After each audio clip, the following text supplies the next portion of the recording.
Shalom, it's 26th of August and I'm continuing in Hebrews chapter 3. Now, yesterday morning I shared with you the main theme and main topic of Hebrews chapter 3, and that topic is the house of Yahweh. But in this context, when you read further on, it compares Moses to Yeshua, also specifically referring to the house. Now, just to recap quickly on yesterday, an apostle is sent from a house. House means house of faith, and to bring people in. And we also saw the negative meaning of apostle, the one that's sent out or cast out of the house because of sin. Now we saw that in Genesis, where Adam and Chava was cast out. We also saw that where Yeshua was cast out of his house, or sent out of the house of Yahweh into the sinful world and to carry the burden. We also saw that with Jeroboam's wife being sent out of the house, and she got a dreadful message as well, which led to the destruction of the kingdom of King Jeroboam, and also the cutting off of the 10 tribes, and they were sent out into the world, so to speak. Now, when Yeshua came, part of his apostleship was also to be sent out, but that extended to the anointing that was upon him, that spread upon his disciples, that moved on to his disciples, and that is to bring people back in, because every one of those 12 disciples became 12 apostles. 12 sent out once from the household of Yahweh to go and gather back those who were cast out and bring them back into the house. So it's all about the house and the function of sending out and casting out and then returning and bringing back. That's the apostle, and it's all based on the house, all to do with the house. Without a house, an apostle can't do its function. In the same way, the high priest is the chief leader of that house, which is also the house of Yahweh, the house of Yahweh. And these houses are on the earth, which is the temple, the footstool, the place of worship. And he manages or serves in the house and facilitate worship. And he's also the one that extends upwards, specifically on Yom Kippur, when you go into the Holy of Holies, into the presence. And that overlays with the idea of Jacob's ladder. Now, if you can think about Jacob's ladder, it's also in 1 John, I forgot the chapter. Anyway, where Yeshua talked to Nathaniel, and he said, I saw you sleeping under the fig tree. And he said, oh, you're the Son of God, you're the King of Israel. Immediately identified him. Who revealed that to him? I think he had a dream, because just after that he said that you will see greater things where the angels will ascend and descend upon the Son of Man, referring to Jacob's ladder. Now we identify Yeshua with Jacob's ladder, and Jacob's ladder actually consists of the two roles, the apostle and the high priest. The one going up, the other one coming down. The apostle coming down, the high priest going up. And those are the two functions of Yeshua as the ladder, as the connector between the two houses. That's why he's the mediator.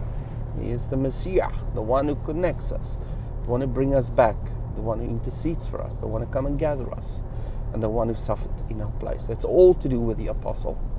And now we're going to go further on in the book of Hebrews, where we're going to spend more time on the household, but from the perspective of the high priest.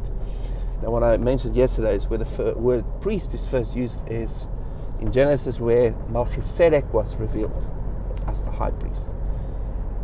And he's the king and high priest. So now we see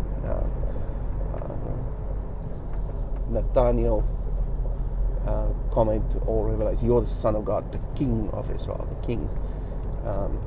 And connection to the Jacob's ladder and houses, bring everything together. So just want to say again that the high priest cannot exist and doesn't have a function outside of a house. In the same way, the apostle doesn't exist, doesn't have a function outside of the house. The one works within the house, the other one is sent out into the field, so to speak, and to bring people back into the house. Beautiful word picture. Now, what's also interesting is the word house is the word Beth. Bet Yod Taf. Now we all know that Yod represents the invisible hand of Yahweh. That's also the hand that's symbolically placed upon the head of someone that is being anointed, either as an apostle or as an high priest or as someone who's getting the gifts of Mashiach. It's the function of the hand, the anointing that is upon Mashiach that's now being placed upon someone else. Now, what's interesting about this word Beth, which means house, is if you remove the yod, it makes the word Bath. That means daughter. So now we get the connection that links us back to Hebrews. Chapter 3, we talk about their house, but in the context of people. A house is consisting of people. The house is not bricks and walls and all that. We are the living stones as depicted by Peter. So the house consists of people, and that's Bath. But when you place the anointing upon the daughter, that daughter becomes the bride, which becomes the house, Beth. And that's confirmed in Revelation 22, verse 1 to 3, which says, the new city, New Jerusalem, will come down adorned as the bride. It connects the city to the bride. The bride is the city, and the city is the bride. The bride is the house, the city is the house. So the house of Yahweh will come down after the new heavens and new earth has been established, and then the bride will come down. So that confirms the first resurrection of the righteous, which is the righteous dead and the righteous living, that will be caught up in the air with Mashiach, and he will carry them over the threshold, and that is the threshold covenant, establishing the marriage covenant, and she will become the bride at that stage, at the first resurrection. Now the first resurrection will happen immediately after the Great Tribulation, according to Matthew 24. So that's the timing of becoming the bride, changing from a daughter to a bride, and then she will spend time with Mashiach for 1,000 years, rule over nations with a few other bits and pieces as described in the book of Revelation. I'm not going to go into that. And then after the destruction of the battle of Gog and Magog, where the fire will come down, which is detailed in Zechariah 40, the New Jerusalem will come down. The bride will come down and be established.